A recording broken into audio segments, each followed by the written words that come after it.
يهده الله فلا مضل له ومن يضلله فلا هادي له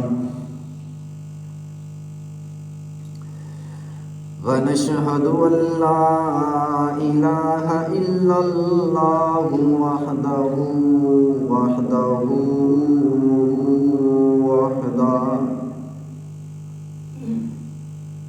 لا شريك له ونشهد أن محمدا عبده ورسوله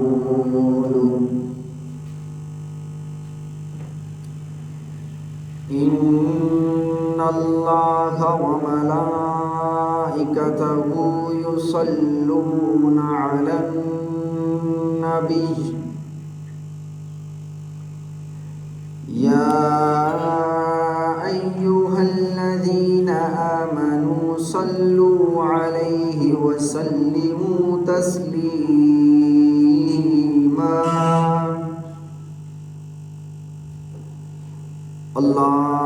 اللهم صل على محمد وعلى آل محمد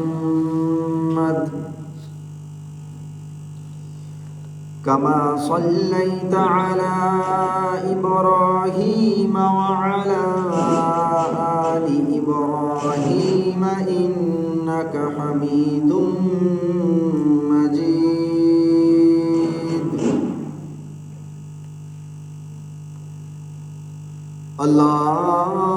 اللهم بارك على محمد وعلى آل محمد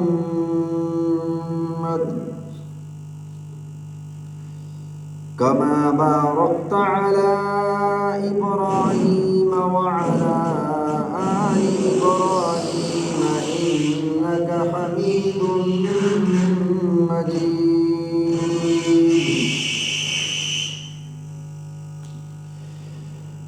اللهم رب اشرح لي صدري ويسر لي أمري واحلل عقدة من لساني يفقه قولي رب زدني علما رب زدني علما رب زدني علما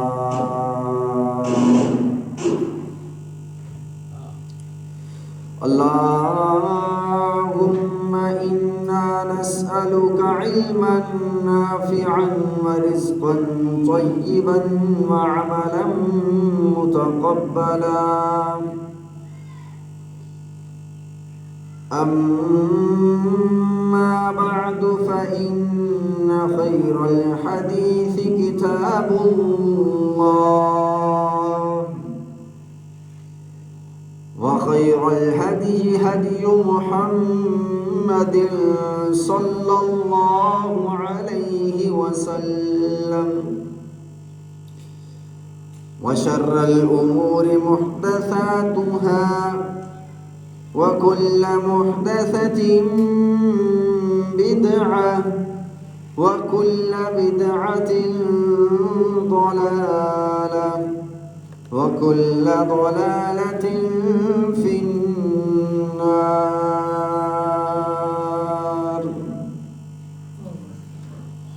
أما بعد فأعوذ بالله السميع العليم من الشيطان الرجيم يا أيها الذين آمنوا اتقوا الله وقولوا قولا سديدا يصلح لكم أعمالكم ويغفر لكم ذنوبكم ومن يطع الله ورسوله فقد فاز فوزا عظيما يا أيها الذين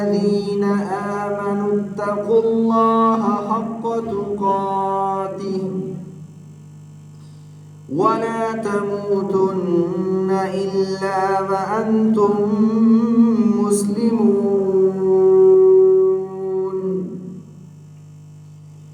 يا أيها الذين آمنوا اتقوا الله وكونوا مع الصادقين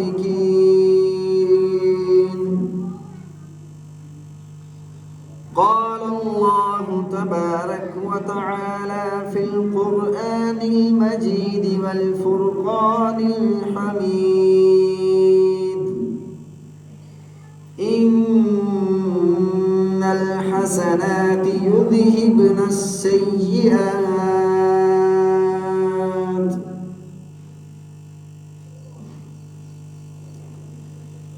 صدق اللہ مولانا العظیم۔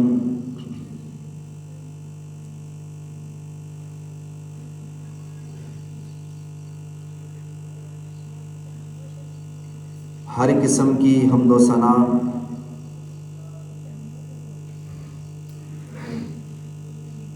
تسبیح و تحمید و تکبیر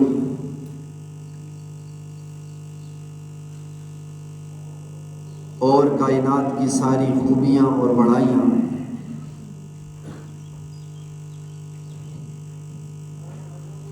اس پاک پروردگار کے لیے خاص ہیں جو ساری کائنات کا حقیقی خالق و مالک ہے، جس کے حکم سے کن سے حیرت انگیز چیزیں معرض وجود میں آ جاتی ہیں، اور جس کے حکم سے ایک بڑی سے بڑی قوم ایک دم فنا کے غار میں چلی جاتی ہے۔ تعریف الہی کے بعد بےشمار بحد و حساب درود و سلام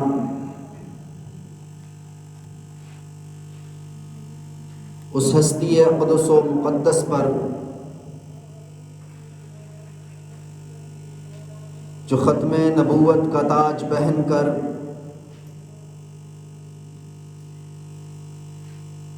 وجاہ رسالت سے مرضع ہو کر عالم وجود میں تشریف لائے، جنہوں نے آ کر بنینوں انسانوں کی ڈوبتی ہوئی ناؤ کو سہارا دیا اور ان انسانوں کو کفر و شرک اور شر کے اندھیروں سے نکال کر توحید اور دین اسلام کی روشنی سے منور کیا،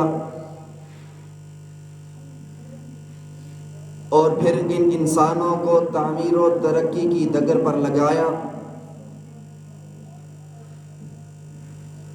اس رسول برحق پر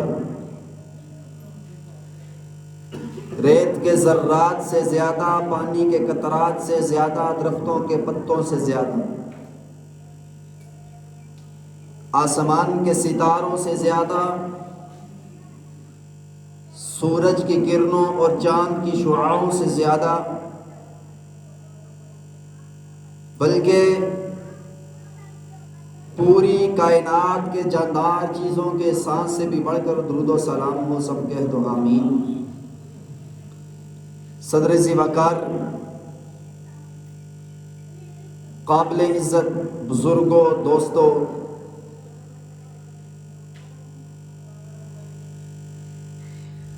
دھیرے دھیرے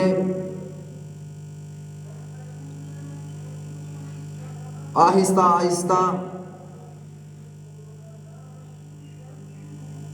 یہ رمضان المبارک جیسا عظیم مہینہ ہم سے روٹھ رہا ہے۔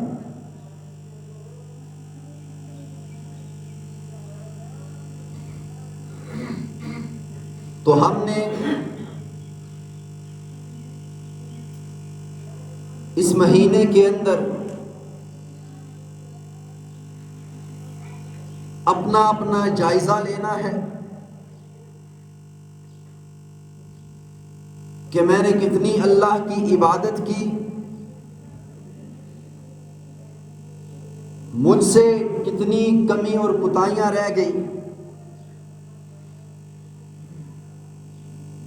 اگر رہ گئی ہیں تو ہمیں باقی کے 20 دن ان کو درست کر کے پورے خشوع خضوع کے ساتھ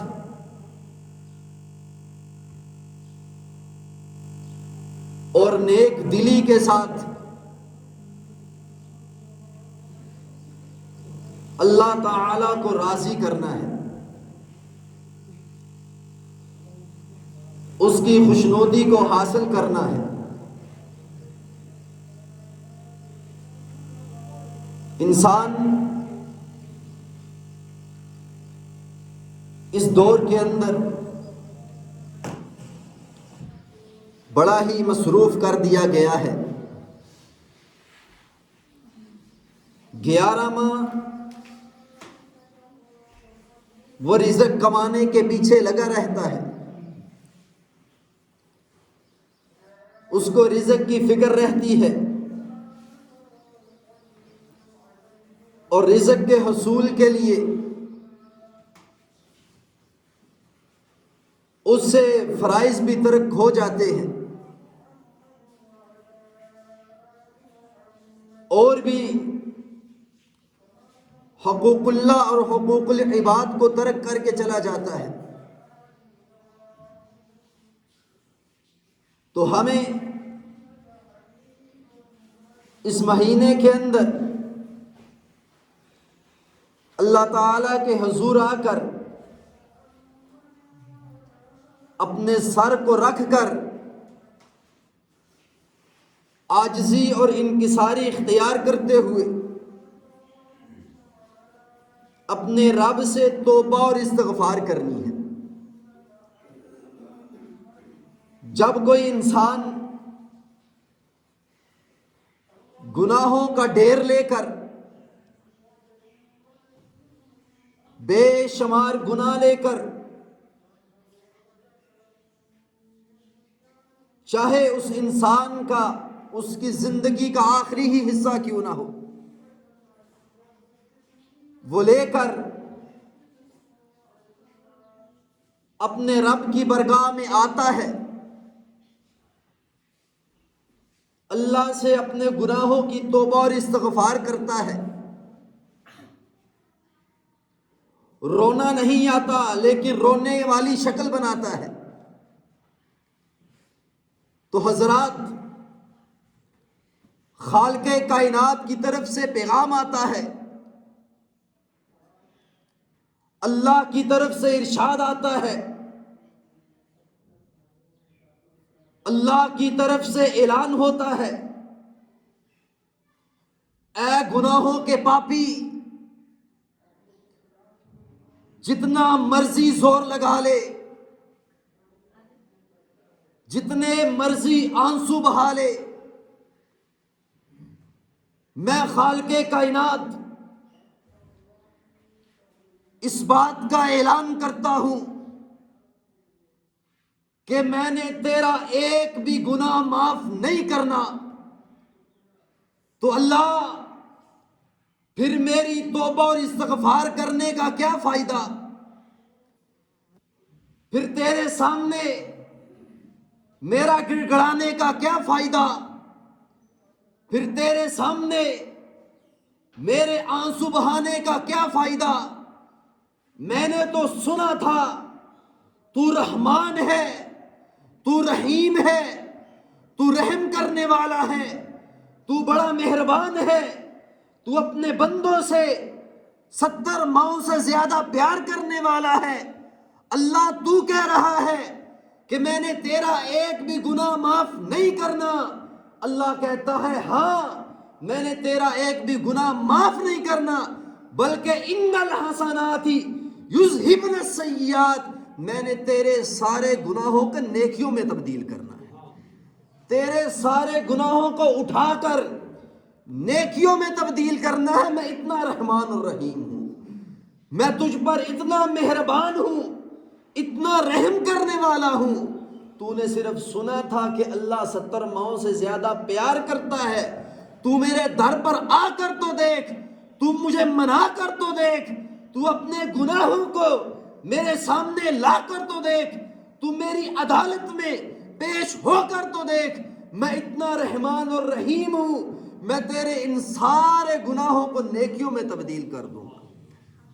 اور پھر قیامت کے دن اللہ تعالیٰ کے حضور نے فرمایا, صحیح بخاری کی روایت ہے, فرمایا اور دنیا اور آخرت کے اندر یہ ایک ہی شرط ہے اللہ کے دربار کے اندر, چاہے کوئی اللہ تعالیٰ کو دنیا کے اندر منانے کے لیے آئے اور چاہے کوئی آخرت کے دن اللہ کی بارگاہ کے اندر پیش کیا جائے یا پیش ہوگا, تو اللہ کے نبی علیہ الصلوۃ والسلام نے ارشاد فرمایا, صحیح بخاری کی حدیث ہے, فرمایا اے ابن آدم, تو میرے دربار میں آئے, تو میری عدالت میں آئے کل قیامت کے دن, تو میرے سامنے کھڑا کیا جائے, تو میری عدالت میں آئے, زمین و آسمان کی خلا کے برابر گناہ لے کر آئے, زمین و آسمان کی خلا کے برابر گناہ لے کر میری عدالت کے اندر آئے.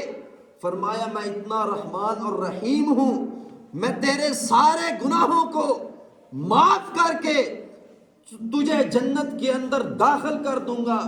صرف ایک شرط ہے, تیرے ان گناہوں کے اندر شرک جیسی غلاظت موجود نہ ہو, تیرے ان گناہوں کے اندر شرک نہ ہو, تو میں تیرے سارے گناہوں کو معاف کر سکتا ہوں. اگر کل قیامت کے دن میری رحمت جاگ اٹھی, اگر قیامت کے دن میری رحمت نے جوش مارا, تو میں تیرے سارے گناہوں کو معاف کر سکتا ہوں, لیکن شرک کو معاف نہیں کر سکتا. حضرات, شرک جو ہے وہ انسان کا دنیا کے اندر بغیر توبہ کے بھی معاف نہیں ہونے والا. جتنی مرضی توبہ کر لے, اگر انسان شرک پر توبہ نہیں کرے گا تو انسان کا کوئی بھی گناہ معاف نہیں ہوگا. تو حضرات, بتانے کا مقصد کہ آج ہماری سانسیں چل رہی ہیں, آج ہم دیکھتے ہیں, سنتے ہیں, اللہ تعالیٰ نے ہمیں چلنے اور پھرنے کی قوت بھی دی ہے. تو حضرات, آج اللہ تعالیٰ نے ہمیں زندگی دی, تو بہتر تو یہی ہوگا کہ ہم اس دنیا کے اندر اپنے اللہ تعالیٰ کو منوا لیں, اپنے گناہوں سے معافی مانگے, توبہ اور استغفار کرے, اور پھر رمضان المبارک جیسے عظیم مہینے کے اندر بھوکا اور پیاسا رہ کر, بھوک اور پیاس برداشت کرتے ہوئے, جب کوئی انسان اللہ تعالیٰ کو مناتا ہے, اپنے گناہوں کی توبہ اور استغفار کرتا ہے, تو انسان کا ایمان اور یقین ہونا چاہیے, مسلمان کا پختہ ایمان ہونا چاہیے کہ اللہ تعالیٰ پھر اس انسان کو خالی جولی نہیں واپس کرے گا, خالی ہاتھ نہیں جانے دے گا. اللہ تعالیٰ اس انسان کو ضرور معاف کرے گا, ضرور گناہوں سے پاک کرے گا. تو حضرات, ہم تو کچھ بھی نہیں, ہم تو اس دور کے بڑے ہی گناہگار لوگ ہیں, ہم تو کچھ بھی نہیں. حضرت عائشہ رضی اللہ تعالی عنہا, میری اور آپ کی ماں اور کل کائنات کے مومنین کی ماں, کیا ارشاد فرماتی ہے رضی اللہ تعالی عنہا؟ آقا علیہ الصلوۃ والسلام, جنہوں نے کل قیامت کے دن جنت کا دروازہ جا کر کھلوانا ہے, جب تک وہ جنت کے دروازے پر نہیں جائیں گے جنت کا دروازہ نہیں کھلے گا. حضرات, اتنا عظیم نبی اور اتنا نیک نبی, اتنا معصوم نبی, جس کی زندگی, پوری زندگی میں جس سے کوئی بھی غلطی, کوئی بھی گناہ جانے اور انجانے میں سرزد نہیں ہوا, اتنا نیک نبی ہو, اللہ کا عظیم بندہ ہو. حضرت عائشہ رضی اللہ تعالی عنہ بیان کرتی ہیں, وہ نبی بھی دن میں 100 مرتبہ توبہ اور استغفار کیا کرتا تھا. دن میں 100 مرتبہ توبہ اور استغفار کرنے والا نبی, افضل نبی, جو رب تعالیٰ کی وحی کے بغیر کلام بھی نہیں کیا کرتا تھا, جو اللہ تعالیٰ کی اجازت کے بغیر بولتا بھی نہیں, جو رب کی اجازت کے بغیر بولنے والا ہو وہ تو دنیا کے اندر گناہ نہیں کر سکتا، وہ تو دنیا کے اندر غلطی کر ہی نہیں سکتا۔ حضرات اتنا عظیم نبی، گناہوں سے پاک نبی بھی دن کے اندر توبہ اور استغفار کرے، ہمیں کس بات کی اکڑ ہے، ہمیں کس بات کا گمان ہے، ہم کس بات پر اکڑے ہوئے ہیں؟ اتنے گناہگار ہو کر بھی ہم اللہ کی بارگاہ میں توبہ اور استغفار نہیں کرتے، اتنے گناہگار ہونے کے باوجود بھی ہم اللہ کے حضور آ کر رونے والی شکل نہیں بناتے، اتنے گناہگار ہونے کے باوجود بھی یا تو ہم نا امید ہیں، ہمیں امید نہیں کہ اللہ تعالی ہمیں معاف کرے گا، اور یہ بات بھی قرآن و حدیث کے خلاف ہے۔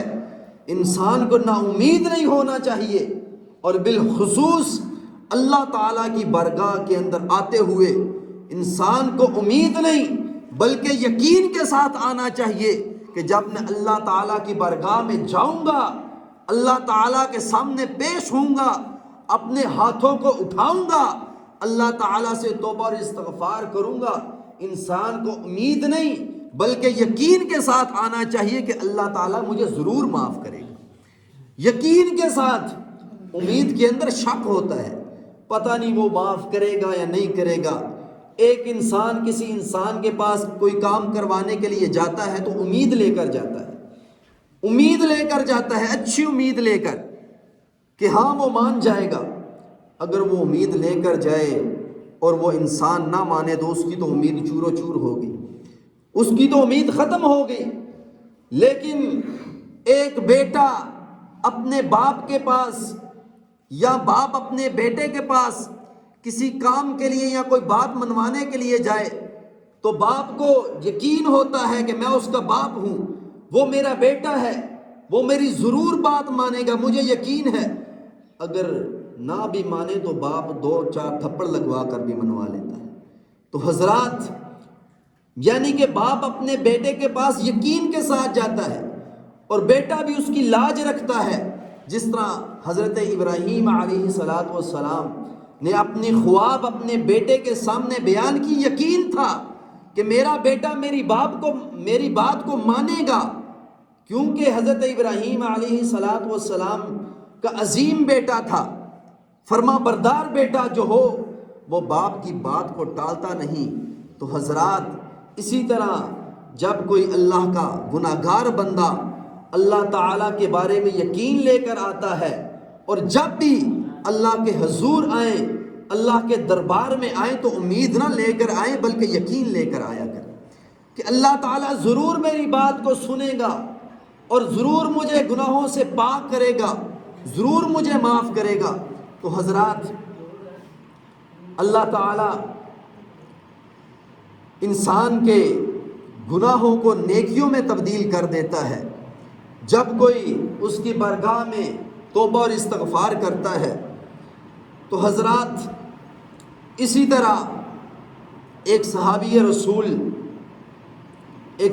رسول، اب دیکھیے، آپ نے اس حدیث کو غور سے سننا ہے اور جائزہ لگانا ہے کہ کتنا بڑا گناہ اللہ تعالیٰ نے جو ہے وہ معاف کر دیا جب اس صحابی نے آ کر اسلام کو قبول کیا، توبہ اور استغفار کی، اسلام کو قبول کر لیا۔ اور اسلام کو قبول کرنا، اسلام کو ماننا ہی توبہ اور استغفار ہے۔ تو حضرات، ایک شخص آنے والا آیا مسجد نبوی کے اندر، آقا علیہ السلام سورۃ الشمس کی تلاوت فرما رہے ہیں، اذا الشمس کورت واذا النجوم انکدرت۔ آقا علیہ السلام اس سورت کی تلاوت فرما رہے ہیں۔ عرب کے رہنے والے تھے، اب ہمارے ہاں تو کوئی اجمی لوگ نہیں تھے کہ ترجمے سے ناواقف لوگ وہ قرآن کو سنتے تھے، ان کے ذہن میں ترجمہ آ جایا کرتا تھا۔ ہاں، اگر کوئی لفظ مشکل ہو تو آقا علیہ السلام سے اصلاح فرما لیا کرتے تھے، پوچھ لیا کرتے تھے۔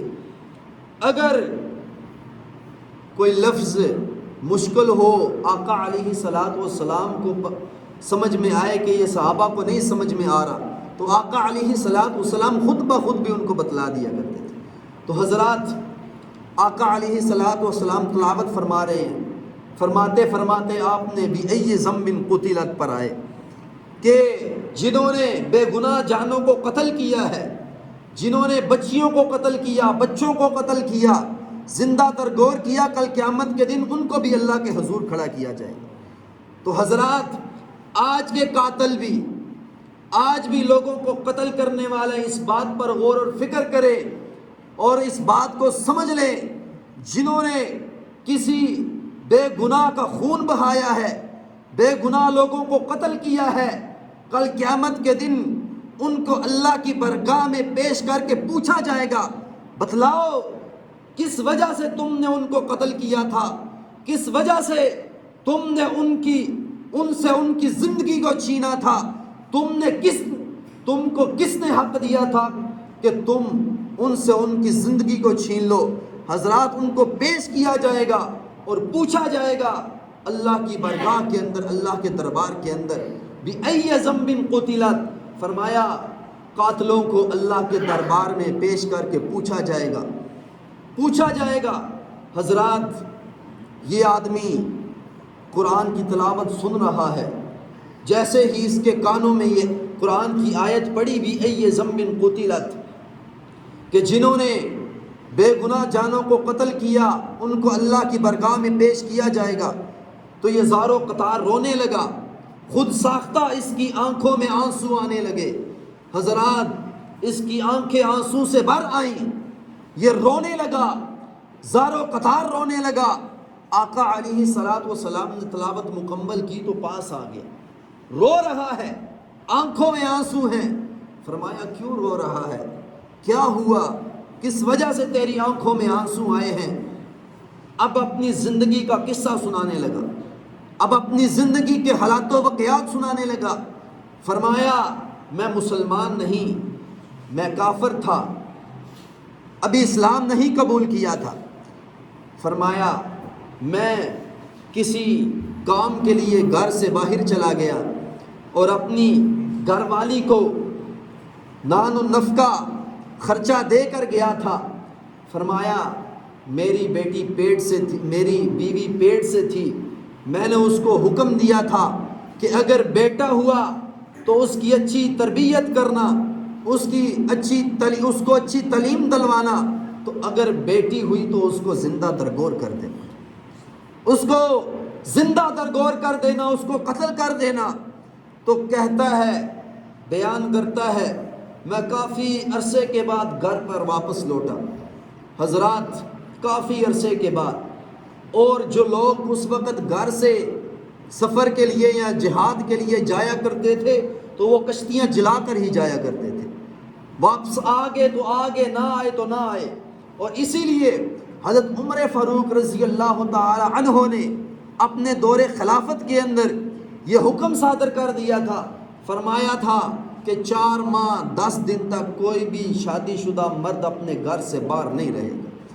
جس کو بھی سفر پر جانا ہے، جہاد پر جانا ہے، وہ 4 ماہ 10 دن اپنے گھر سے باہر رہے گا، 4 ماہ 10 دن کے بعد اپنے گھر کے اندر واپس لوٹنا ہی پڑے گا اس کو، یہ حکم صادر کر دیا تھا۔ تو حضرات، یہ زمانہ جاہلیت کی بات تھی، زمانہ جاہلیت کی بات۔ کہتا ہے میں کافی عرصے کے بعد گھر میں لوٹا تو میں نے دیکھا میرے گھر کے اندر ننھی منی ایک بچی، معصوم بچی میرے گھر کے اندر کھیل رہی ہے، چھوٹی سی معصوم بچی میرے گھر کے اندر 4-5 سال کی ہوگی، باتیں کرنے والی معصوم بچی میرے گھر کے اندر کھیل رہی ہے۔ میں نے بیوی کو کہا، میں تو تمہیں جو بات بتلا کر گیا تھا، میں تو تمہیں کہہ کر گیا تھا کہ اگر بیٹا ہوا تو اس کی اچھی تعلیم و تربیت کا خیال رکھنا، اگر بیٹی ہوئی تو اس کو زندہ درگور کر دینا۔ آقا آخر وہ ماں تھی، اس کے جسم کے اندر بھی دل موجود تھا، اس کے دل کے اندر بھی درد بھی موجود تھا، اور ماں اور بیٹی کا جو پیار ہوتا ہے وہ بڑا ہی مخلصانہ ہوتا ہے، دنیا کے اندر اس کی کوئی مثال نہیں ملتی۔ تو آقا اس کے جسم کے اندر دل اور دل کے اندر درد موجود تھا۔ اس نے کہا، اس نے دنیا والوں سے چھپا کر اس کو اپنے گھر کے اندر رکھا، اس کی تربیت کی، اس کے کھانے پینے کا خیال رکھا، اور اپنی میری بیوی نے بھی مجھے قائل کیا کہ ہم اس کو دنیا والوں سے چھپا کر رکھیں گے، اس کو باہر نہیں جانے دیں گے۔ لیکن آخر دنیا والوں کو پتہ چل گیا، اہل علاقہ کو پتہ چل گیا کہ اس کے گھر کے اندر ایک بیٹی نے جنم لیا ہوا ہے، اس کے گھر کے اندر ایک معصوم بچی کھیل رہی ہے۔ تو آقا پھر بھی میں نے ٹینشن نہیں لی، مجھے میری بیوی نے قائل کر دیا، میں سمجھ گیا۔ آقا جب بھی باہر جاتا تھا، خاندان والے اور اہل محلہ اہل علاقہ مجھے طعن و تشنیع کا نشانہ بنایا کرتے تھے، مجھے بیٹی کے نام پر گالی گلوچ دیا کرتے تھے، اور آپس میں کہا کرتے تھے دیکھو دیکھو بیٹی والا آیا ہے، دیکھو دیکھو کون آیا ہے جس کے گھر کے اندر بیٹی نے جنم لیا ہوا ہے، بیٹی ایک بیٹی کا باپ آ رہا ہے۔ فرمایا آقا مجھ پر طعنے کسا کرتے تھے، مجھے بری نگاہوں سے دیکھا کرتے تھے، میں نے بڑا برداشت کیا آقا، میں نے بڑا صبر کیا۔ ایک دن صبر کا پیمانہ ٹوٹ گیا، ایک دن صبر کا پیمانہ ٹوٹا، اور ایسا میرا دماغ خراب ہوا اور ایسا صبر ٹوٹا کہ میں گھر کے اندر آیا، میں نے اس معصوم بچی کو بازو سے پکڑا اور اپنے جو ہے وہ کندھے پر ایک بیلچہ کھدائی کے لیے بھی لے لیا، یا کوئی چیز کھدائی کے لیے لے لی۔ حضرات کہتے ہیں میں اس بچی کو لے کر جنگل کی طرف نکل گیا، غصے کی حالت میں، بیوی کی بھی کچھ نہ سنی، کوئی بات بیوی کی نہ سنی، حالانکہ بیوی بھی مجھے روکتی رہی کہ اس کو نہ لے کر جاؤ، خدا کے لیے اس کو نہ لے کر جاؤ۔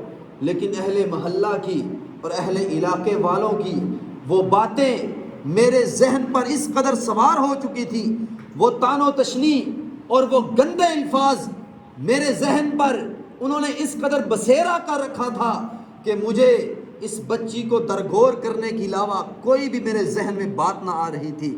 فرمایا میں نے اس کو بازو سے پکڑا، جنگل کی طرف لے گیا۔ اب وہ راستے میں جاتے ہوئے حدیث کے الفاظ ہیں، وہ بچی ننھے منھے اپنے جو ہے باتوں سے، معصوم باتوں سے، میٹھی میٹھی باتوں سے مجھ سے پوچھ رہی ہے کہ بابا ہم کہاں جا رہے ہیں، مجھے کہاں لے کر جا رہے ہو؟ خیر ہے آج مجھے آپ کہاں لے کر جا رہے ہیں؟ کیا ہم سیر و تفریح کے لیے جا رہے ہیں؟ کیا ہم کہیں آؤٹنگ کے لیے جا رہے ہیں؟ کیا ہم کہیں باہر جا رہے ہیں؟ لیکن میں نے اس کی کوئی بات نہ سنی۔ جب میں جنگل کے اندر گیا، میں کھدائی کر رہا تھا، تو وہ ننھے منھے ہاتھوں سے، میرے پاؤں سے، میرے ہاتھوں سے، میرے جسم سے مٹی کو بھی ہٹا رہی تھی، اور ساتھ کہہ رہی تھی بابا آپ کے پاؤں گندے ہو رہے ہیں، آپ کے ہاتھوں پر مٹی لگ رہی ہے، آپ کے کپڑے گندے ہو رہے ہیں، آپ کے جسم گندا ہو رہا ہے، بابا آپ کیا کر رہے ہیں، آپ کیوں کھدائی کر رہے ہیں، یہاں کوئی چیز نکالنی ہے؟ تو حضرات میں نے اس کی کسی بھی بات کو نہ سنا، اس کی کوئی بھی بات میرے دل کو نرم نہ کر سکی، اس کی کوئی بھی بات میرے دل پر اثر نہ کر سکی۔ آخر وہ جو ہے وہ گڑا کمپلیٹ ہوا، میں نے اس بچی کو اس کے اندر رکھا اور مٹی پانا شروع کر دی، مٹی کو ڈالنا شروع کر دیا۔ مٹی ڈالتے ہوئے بھی وہ بچی کہہ رہی تھی بابا کیا ہم کھیل رہے ہیں، آپ کیوں مجھ پر مٹی ڈال رہے ہیں؟ تو حضرات کہتا ہے میرے آقا علیہ الصلوۃ والسلام کی بھی آنکھیں اشک بہار، میرے آقا علیہ الصلوۃ والسلام کی بھی آنکھوں میں آنسو، اس کی باتیں سنتے ہوئے آنسو آ رہے ہیں، زارو قطار ہو رہے، اور آقا علیہ الصلوۃ والسلام کے دل کے اندر یہ خیال تھا او ظالم تو نے کیا کیا، یہ تو نے کون سا ظلم کیا؟ میں تو وہ نبی ہوں، میں تو وہ نبی ہوں جس کی بیٹی فاطمہ گھر کے اندر آتی ہے، میں تو اس کے استقبال کے لیے کھڑا ہو جاتا ہوں۔ تو حضرات کہتا ہے جب یہاں اس کی گردن پر تک مٹی آ گئی، اس کی گردن تک میں نے اس کو دفن کر دیا، جب اس کے چہرے پر مٹی ڈالنے لگا تو اس نے مجھے ایک ہی الفاظ کہا، ایک جملہ کہا جس جملے نے آج تک مجھے ستائے رکھا ہے، جس جملے نے آج تک میری نیندوں کو حرام کر کے رکھا ہے، جس جملے نے آج تک مجھے خوف زدہ کر کے رکھا ہے۔ آقا علیہ الصلوۃ والسلام نے پوچھا وہ کون سا جملہ اس نے کہا؟ آقا اس نے کہا بابا کل قیامت کے دن میں آپ کو آپ کے گربان سے پکڑ کر اللہ کی دربار میں پیش کروں گی اور پوچھوں گی بتلا میرا کیا قصور تھا، میرا کیا قصور تھا، تو نے مجھے کس وجہ سے زندہ درگور کر دیا تھا، تو نے مجھے کس وجہ سے زندہ درگور کیا۔ آقا اس بات نے مجھے بڑا خوف زدہ کیا، بڑا غمگین کیا، اس جملے نے میری نیندوں کو حرام کیا کہ کل قیامت کے دن اللہ کی دربار میں پیش ہو کر میں کیا جواب دوں گا، میں کیا جواب دوں گا۔ تو حضرات آقا میں آج اسلام تو قبول کروں گا، لیکن ایک شرط ہے میرے اسلام قبول کرنے کی، مجھے بتلاؤ کہ اللہ تعالیٰ یہ میرا گناہ معاف کرے گا یا نہیں کرے گا۔ اللہ میرا یہ گناہ معاف کرے گا تو ٹھیک ہے میں اسلام قبول کر لیتا ہوں، اگر اللہ یہ میرا گناہ معاف نہیں کرے گا تو میں اسلام قبول نہیں کرتا۔ حضرات آقا علیہ الصلوۃ والسلام نے کلمہ پڑھایا اور اس کو مسلمان کرتے ہوئے اس کو ارشاد فرمایا کہ تو نے جب کلمہ پڑھا ہے اللہ تعالیٰ نے تیرے پچھلے سارے گناہ معاف کر دیے۔ تو حضرات آج ہمیں بھی اس بات پر غور اور فکر کرنا چاہیے، ہمارے گناہ تو اس گناہ سے بڑے نہیں ہیں، ہمارے گناہ تو یقیناً اس گناہ سے بڑے نہیں ہیں، تو ہم کیوں نہ امید ہیں، ہم کیوں نہیں اللہ کے دربار پر آتے، ہم کیوں نہیں اللہ کے حضور کھڑے ہو کر توبہ اور استغفار کرتے، ہم کیوں نہیں اپنے رب کو منانے کی کوشش کرتے۔ خدا کی قسم آؤ آج وقت ہے، سانسیں چل رہی ہیں، اللہ نے زندگی دی ہوئی ہے، دیکھ رہے ہو، چل رہے ہو، کھا پی رہے ہو، اللہ کی نعمتوں کو دیکھتے بھی ہو، کھاتے بھی ہو۔ خدا کی قسم جب اللہ کے دربار پر آؤ گے، توبہ اور استغفار کرو گے تو پھر اللہ تعالیٰ تمہارے گناہ نہیں معاف کرے گا، بلکہ ان الحسنات یذہبن السیئات، اللہ تعالیٰ تمہارے سارے گناہوں کو اٹھا کر نیکیوں میں تبدیل کر دے گا۔ تو حضرات ایک اور واقعہ آقا علیہ الصلوۃ والسلام نے ارشاد فرمایا، اور اس کو سنا کر اپنی بات کو ختم کروں گا۔ پچھلے جمعۃ المبارک کو بھی میں نے ارشاد فرمایا تھا کہ کل قیامت کے دن جو اللہ کے حضور کھڑا ہونے سے ڈر گیا نا، اللہ تعالیٰ اس کو بغیر حساب و کتاب کے جنت میں داخل کر دے، بغیر حساب و کتاب کے۔ آج اس کی دلیل بھی سن لیں، دلیل بھی سن لیں، اور اپنے دل کے اندر اللہ تعالیٰ کا ڈر اور خوف پیدا کیا کریں، اپنے گناہوں میں فخر نہ محسوس کیا کریں، تکبر نہ کیا کریں، بلکہ اپنے گناہوں پر شرمندہ ہوا کریں۔ اور یقیناً جو اپنے گناہوں پر شرمندہ ہوتے ہیں اللہ تعالیٰ ان کو دنیا اور آخرت کے اندر سرخرو کر دیتا ہے، معاف کر دیتا ہے۔ حضرات بڑا ہی گناہگار انسان بنی اسرائیل کا واقعہ آقا علیہ الصلوۃ والسلام نے اپنے صحابہ کو ارشاد فرمایا بنی اسرائیل کا واقعہ ہے۔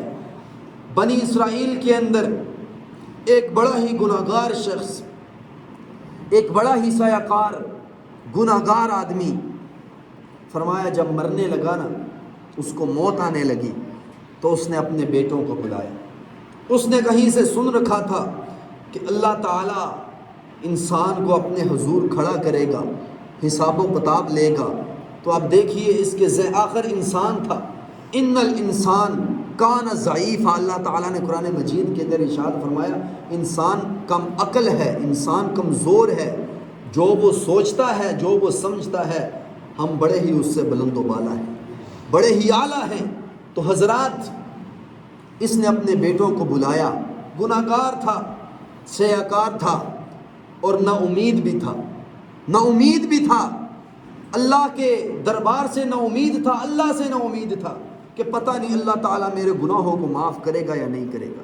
اس نے اپنے بیٹوں کو بلا کر وصیت کی، فرمایا جب میں مر جاؤں تو مجھے جلا کر جو راکھ بنے گی اس آدھی راکھ کو سمندر کے حوالے کر دینا اور آدھی راکھ کو ہوا کے حوالے کر دینا، آدھی راکھ سمندر کے اندر ڈال دینا، آدھی ہوا میں اڑا دینا۔ اب چنانچہ جب یہ مرا، فوت ہوا، تو اس کے بیٹوں نے باپ کی وصیت پر عمل کرتے ہوئے اپنے باپ کو جلایا۔ آج بھی ہندو جلاتے ہیں، پتہ نہیں کس جذبے کے ساتھ جلاتے ہیں، کس نیت کے ساتھ جلاتے ہیں، اپنے باپ کو جلایا۔ حضرات آدھی راکھ سمندر کے حوالے کر دی، آدھی ہوا کے حوالے کر دی۔ اب حضرات جب حوالے کر دی اللہ تعالیٰ نے سمندر اور ہوا کو حکم دیا، کیونکہ سمندر بھی اس کے تابع، ہوائیں بھی اس کے تابع، ہوائیں بھی اسی کے حکم کے ساتھ چلتی ہے، سمندر بھی اسی کے حکم کے ساتھ چلتے ہیں۔ حضرات اللہ تعالیٰ نے ہوا اور سمندر کو حکم دیا کہ اس آدمی کی راہ کو جمع کیا جائے۔ سمندر اور ہوا نے اپنے رب کے حکم کی پاسداری کرتے ہوئے، اب یہ ہوا ہے اور یہ سمندر ہے اور ہم انسان ہیں، ہم انسان ہیں۔ حضرات ہوا نے اللہ تعالیٰ کے حکم کی پاسداری کی، سمندر نے اللہ تعالیٰ کے حکم کو مانا، اور ایک ہم انسان ہیں جس کے بارے میں اللہ تعالیٰ نے ارشاد فرمایا لَقَدْ خَلَقْنَا الْإِنسَانَ فِي أَحْسَنِ تَقْوِيمٍ، فرمایا میں نے دنیا کی کوئی بھی چیز اتنی خوبصورت بنائی نہیں جتنا خوبصورت انسان بنایا، جتنا خوبصورت انسان کو پیدا کیا، جتنا مضبوط اور طاقتور انسان کو پیدا کیا۔ حضرات لیکن ہم اشرف المخلوقات ہونے کے باوجود بھی اللہ تعالیٰ کے حکموں کو ماننے کے لیے تیار نہیں ہیں۔ ہوا نے حکم کی پاسداری کی، سمندر نے حکم کو مانا، اس انسان کی راہ کو لا کر جمع کر دیا۔ جب جمع کیا تو اللہ تعالیٰ نے پھر اس کو وجود دیا، کیونکہ وہ قادر ہے، قادر ہے، پیدا کرتا ہے، پھر موت دیتا ہے، موت کے بعد پھر اٹھانے پر قادر ہے۔ اور یہی قرآن کا فیصلہ، قرآن کے اندر بھی اللہ تعالیٰ نے ارشاد فرمایا ہوا ہے۔ تو حضرات اس کو وجود دیا، اس کے جسم کے اندر روح کو پھونکی، اور اللہ تعالیٰ نے پوچھا بتا تو نے یہ کام کیوں کیا ہے، تو نے یہ غلط وصیت کیوں کی، تو نے اپنے بیٹوں کو یہ کیوں کہا کہ مجھے جلا کر میری آدھی راہ سمندر کے حوالے کر دینا اور آدھی ہوا میں اڑا دینا؟ کہ اس نے ایک ہی جملہ کہا، اللہ مجھے تیرے سامنے کھڑے ہوتے ہوئے ڈر لگتا تھا، اللہ مجھے خوف آتا تھا، مجھے ڈر لگتا تھا، اور میں جانتا تھا کہ اللہ میں تیرے سامنے کھڑے ہو کر تجھے حساب کتاب نہیں دے سکتا، میں تجھے حساب کتاب نہیں دے سکتا۔ اللہ بھی جانتا تھا کہ اس آدمی نے میرے ڈر کی وجہ سے یہ کام کیا، حالانکہ یہ کام جائز نہیں ہے، کوئی وصیت نہ کرے، یہ کام بالکل غلط ہے۔ خدا تعالیٰ، وہ بنی اسرائیل کا واقعہ تھا، ہماری شریعت کے اندر تو بالکل غلط ہے۔ حضرات اللہ بھی جانتا تھا کہ اس میرے بندے نے میرے ڈر کی وجہ سے یہ کام کیا ہے، تو اللہ تعالیٰ نے کہا اچھا اگر تو نے میرے ڈر کی وجہ سے یہ کام کیا ہے تو جا، میں نے تجھے معاف کیا اور بغیر حساب و کتاب کے جنت کے اندر داخل کیا۔ حضرات اللہ کے دربار کے اندر کبھی بھی نا امید نہ ہونا، اور دوسری بات امید نہ لے کر آنا بلکہ یقین لے کر آنا۔ وہ اللہ تعالیٰ معاف کرتا ہے، معاف نہیں کرتا۔ ان الحسنات یذہبن السیئات، بلکہ اپنے بندے کے گناہوں کو نیکیوں میں تبدیل کر دیتا ہے۔ حضرات وہ معاف کرنے والا ہے، وہ معاف کر کے خوش ہوتا ہے، اپنے بندوں کو سزائیں دے کر خوش نہیں ہوتا، وہ معاف کر کے خوش ہوتا ہے۔ وہ اپنے بندوں سے 70 ماؤں سے زیادہ پیار کرنے والا، وہ رحمان ہے، وہ رحیم ہے۔ حضرات وہ معاف کرنے والا ہے، معاف کر کے خوش ہوتا ہے۔ اللہ تعالیٰ سے دعا ہے کہ اللہ تعالیٰ اس رمضان المبارک کے عظیم مہینے میں اپنے آپ کو راضی اور خوش کرنے کی توفیق عطا فرمائے۔ اللہ تعالیٰ ہم سب کو جو ہے اپنے نیک کار لوگوں میں لکھ دے۔ اللہ تعالیٰ ہم سب کو عمل کی توفیق عطا فرمائے۔ اللہ تعالیٰ ہم سب کے کبیرہ صغیرہ گناہ معاف فرمائے۔ وما علینا الا البلاغ المبین۔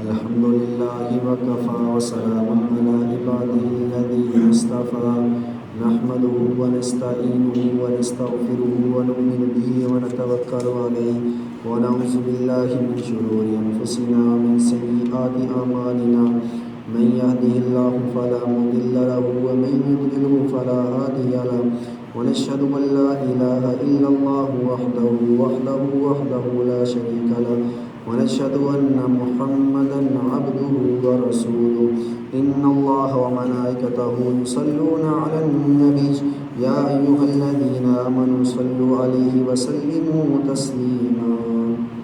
یہ ایک سوال ہے کہ کیا نفلی نماز کے پیچھے فرض ہو جاتے ہیں؟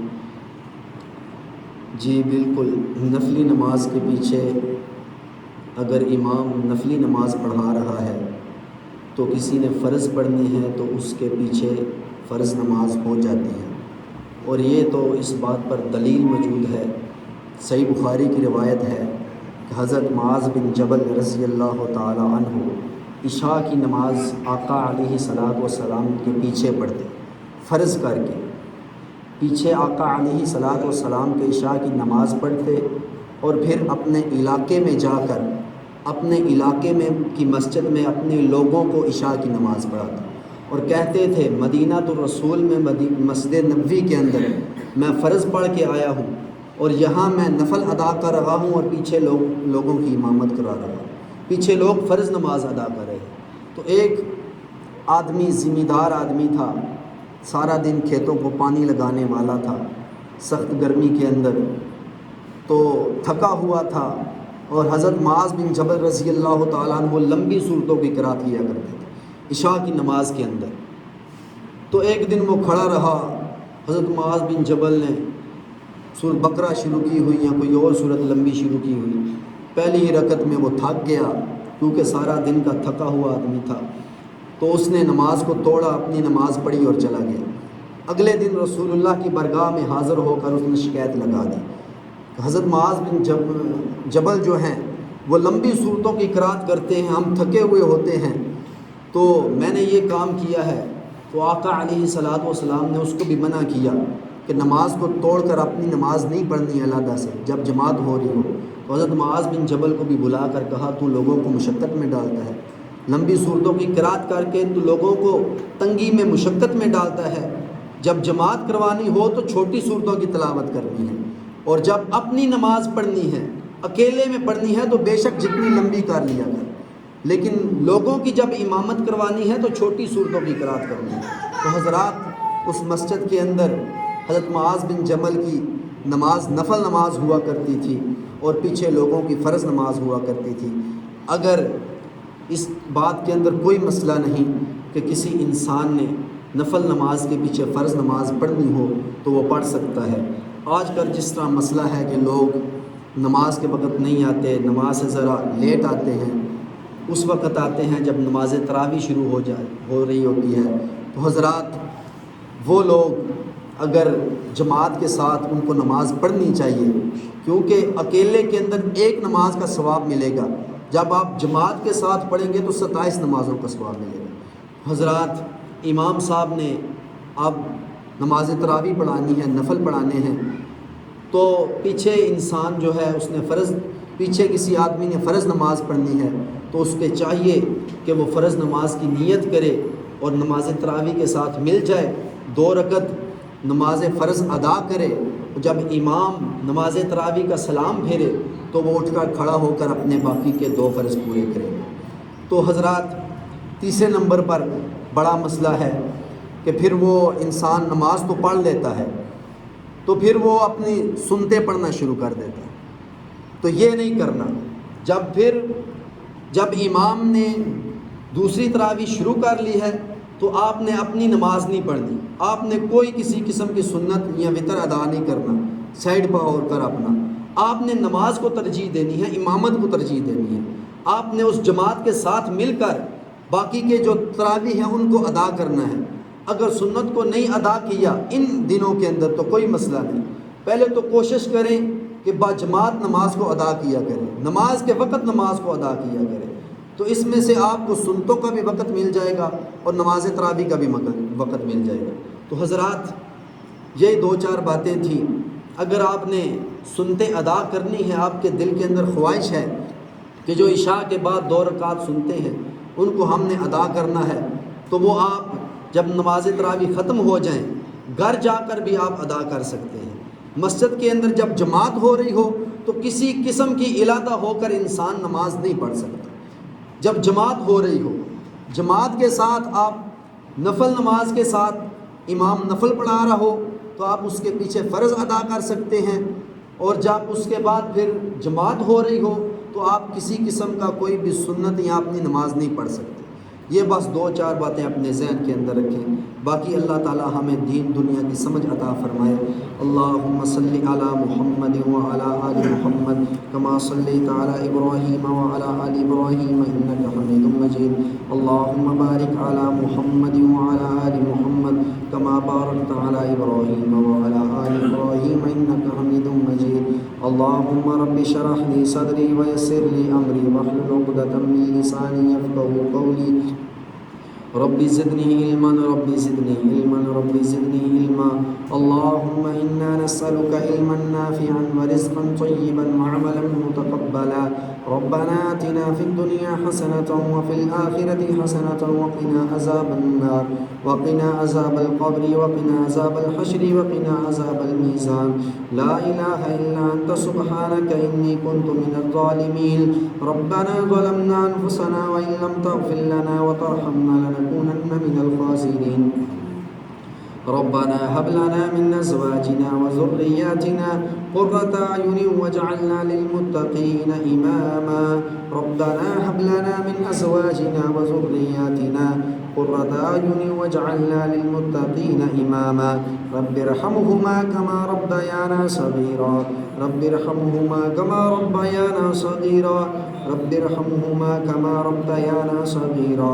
رب اجعلني مقيم الصلاة ومن ذريتي ربنا وتقبل دعاء۔ ربنا اغفر لي ولوالدي وللمؤمنين يوم يقوم الحساب۔ أما بعد فأعوذ بالله السميع العليم من الشيطان الرجيم، بسم الله الرحمن الرحيم۔ قل هو الله أحد الله الصمد لم يلد ولم يولد ولم يكن له كفوا أحد۔ سبحان ربك رب العزة عما يصفون وسلام على المرسلين والحمد لله رب العالمين۔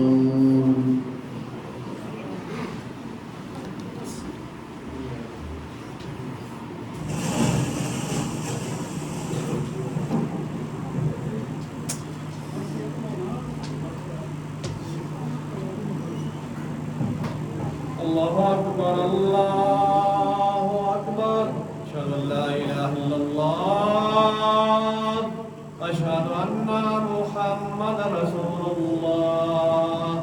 حی علی الصلاۃ حی علی الفلاح، قد قامت الصلاۃ قد قامت الصلاۃ۔ اللہ اکبر اللہ اکبر، لا الہ الا اللہ۔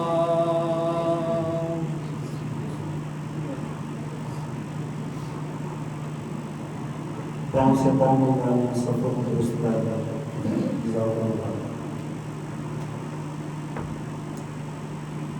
اللہ اکبر۔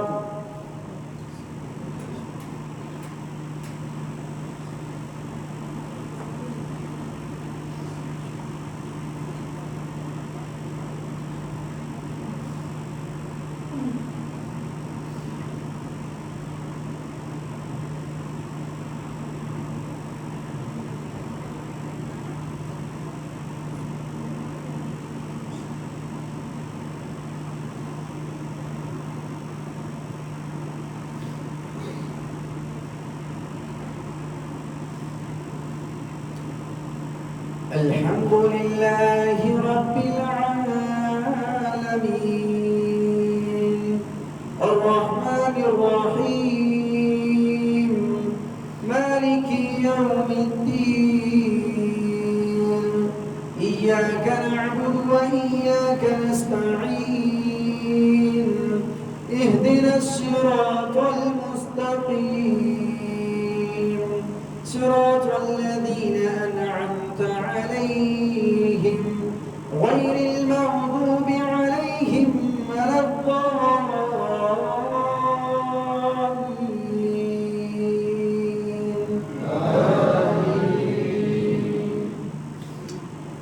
قد أفلح من تزكى وذكر اسم ربه فصلى، بل تؤثرون الحياة الدنيا والآخرة خير وأبقى إن هذا لفي الصحف الأولى صحف إبراهيم وموسى.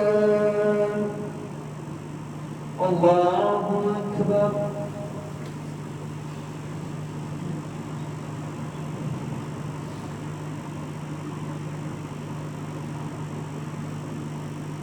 سمع الله لمن حمده.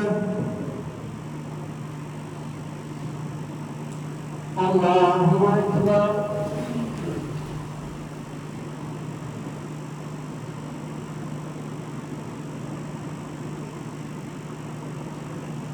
الله أكبر. الله أكبر.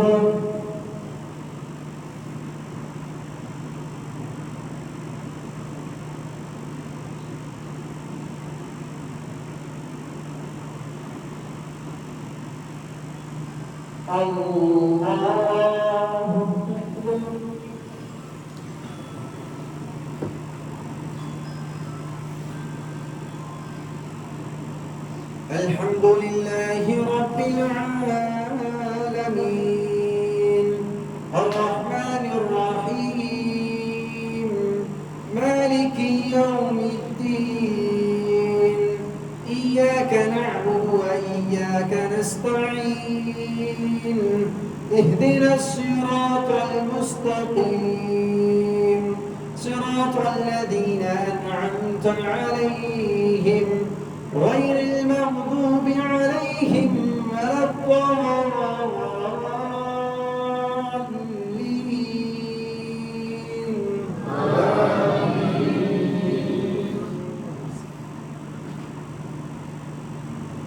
إذا جاء نصر الله والفتح ورأيت الناس يدخلون في دين الله أفواجا فسبح بحمد ربك واستغفره إنه كان توابا. الله أكبر.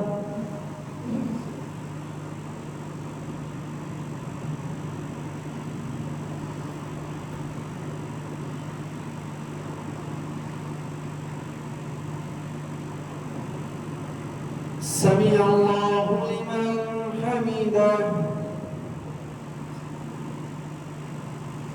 الله أكبر.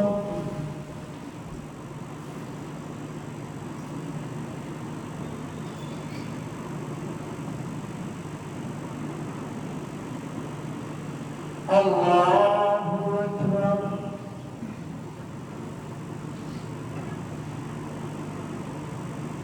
الله أكبر.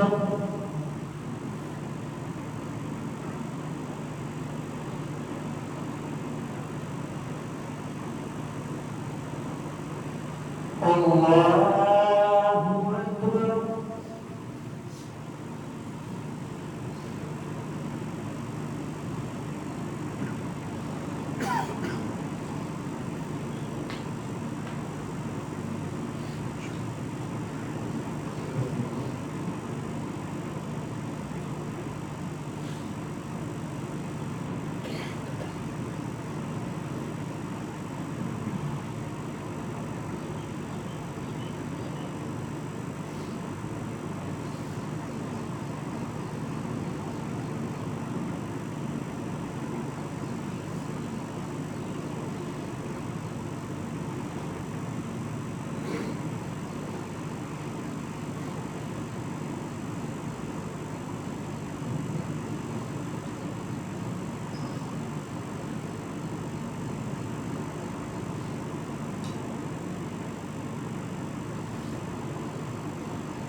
السلام عليكم